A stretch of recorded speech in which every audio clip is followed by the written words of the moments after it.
Vou começar com 3 notas, invertendo a ordem da que eu tinha pensado, porque eu não tive ninguém para dividir os 14 textos.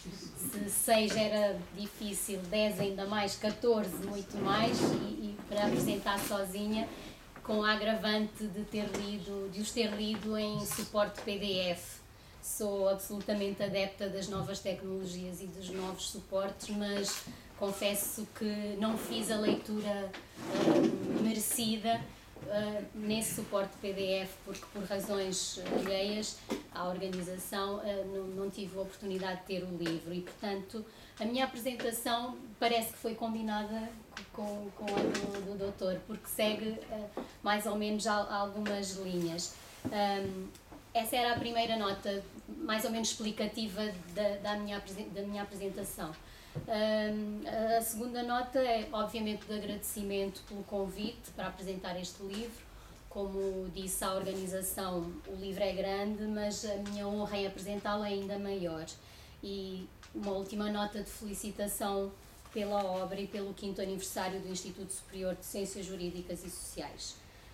Na apresentação que fez ao 2º volume, o presidente do Instituto, Dr. José Pina Delgado, afirmou o seguinte, e passo a citar: "Estamos sem falsas modéstias em face de uma obra com textos de elevada qualidade, que perpassam todas as áreas do saber recobertas pelo Instituto e que interessarão a juristas, académicos e práticos, cientistas sociais, assistentes sociais, historiadores, politólogos, internacionalistas, economistas e profissionais e estudantes de vários domínios e que, até onde saibamos, é pela sua natureza pioneira em Cabo Verde."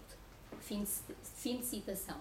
Realmente não há qualquer motivo para modéstias, porque estamos efetivamente perante uma obra de leitura obrigatória para quem pretende compreender o Cabo Verde contemporâneo nas suas múltiplas facetas e complexidades. Numa fase crucial do ensino superior em Cabo Verde, esta obra é um claro estímulo à investigação científica, um contributo importante, significativo para a tão desejada endogenização das ciências sociais cabo-verdianas. Obviamente sem esquecer a abertura para o exterior, de que de resto a participação de investigadores estrangeiros e o próprio lançamento hoje aqui, depois de já ter acontecido na cidade da Praia, são prova.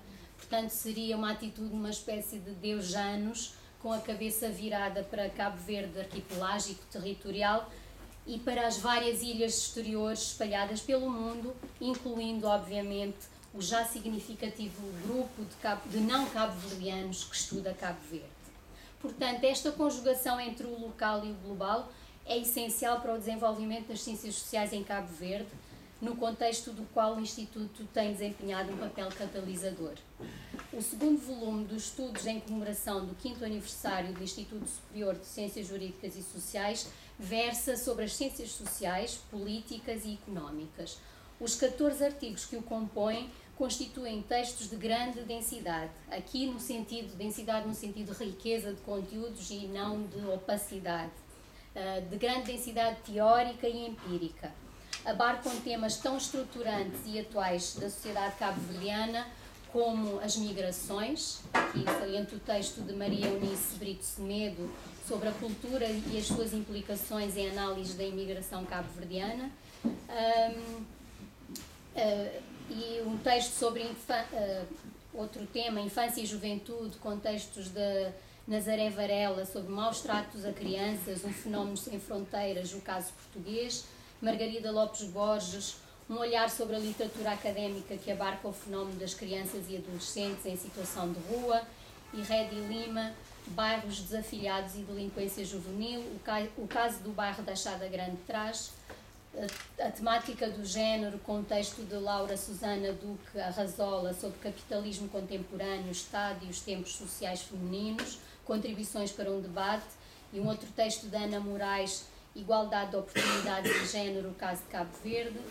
Na temática de Ciência Política e Teoria do Estado, um texto de Leão de Pina sobre a cultura política e cultura cívica, fundamentos teóricos em debate, texto de Camilo Graça, Estado e Democracia em África, o caso de Cabo Verde. Na área das relações internacionais e política externa, com o texto de Odair Varela sobre ética internacional pluralista versus ética internacional solidarista, uma abordagem sobre a fragilidade, falhanço ou colapso estatal. Um texto sobre a África e União Europeia, de Aquilino José Varela. Outro texto de José António Graça sobre a integração de Cabo Verde em vários espaços regionais. Um texto de Suzano Costa sobre a política externa cabo-verdiana na encruzilhada atlântica entre a África, a Europa e as Américas.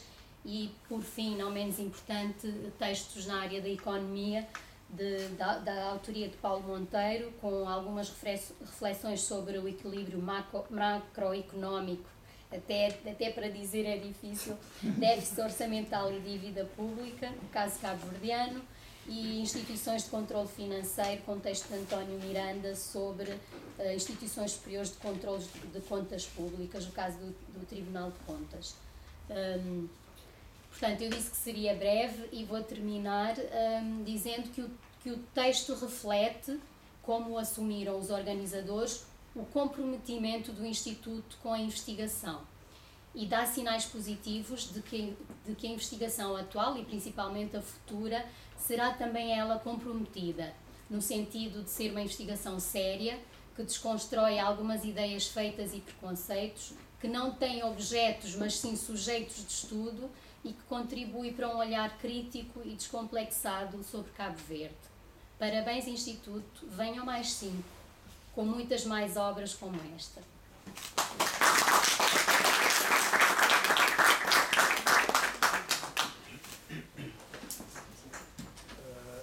Boa noite a todos os convidados.